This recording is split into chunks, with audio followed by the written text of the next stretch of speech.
A man is facing several charges for a remarkable string of crimes in a St. Augustine neighborhood last night. Officials in St. Johns County say 25-year-old Kevin Farrer committed a home burglary, home invasion, and stabbed two people, all before driving a stolen car straight into a pond. First Coast News' Stephanie Kim walks us through all that happened.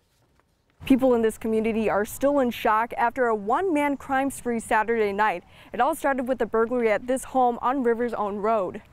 The St. Johns County Sheriff's Office says it began around 7 o'clock Saturday night with a burglary at a home in the Heritage Landing neighborhood near County Road 13. My understanding, no one home in the first burglary. Once he knew that law enforcement was on to him, he became completely erratic in his desire to flee. The suspect, 25-year-old Kevin Farrer, erratically drove deeper into the subdivision. It was near the corner of Silver Glen Road and Flower Street that he sideswiped a deputy's car and also nearly hit a bicyclist. The guy was driving like a maniac, getting on the curb and getting on the sidewalk and getting on top of the roundabout. Door hanging off the side of the car. Officials say Farrer drove over the bike, which stopped the car, forcing him to take off on foot.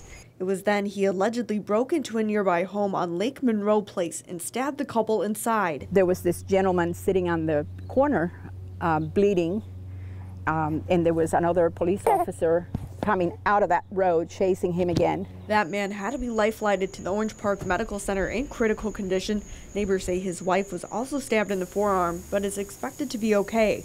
Officials say Farrer stole the couple's sports car in front of deputies and led them on a second chase, this time heading a few blocks north onto Willaca Way, driving in between two homes straight into a pond. I ran out in the backyard and saw them running to the lake and screaming for the guy to,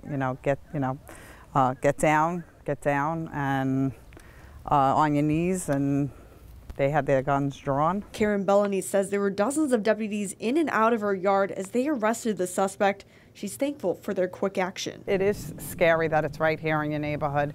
But again, these people, he wasn't from here, so why he picked us randomly, who knows? The suspect, Kevin Farrer, is now facing multiple felony charges, including 2 counts of kidnapping, aggravated battery, and auto theft. He's now being held in the St. Johns County Jail on more than $400,000 bond. Reporting in St. Augustine, Stephanie Kim, First Coast News.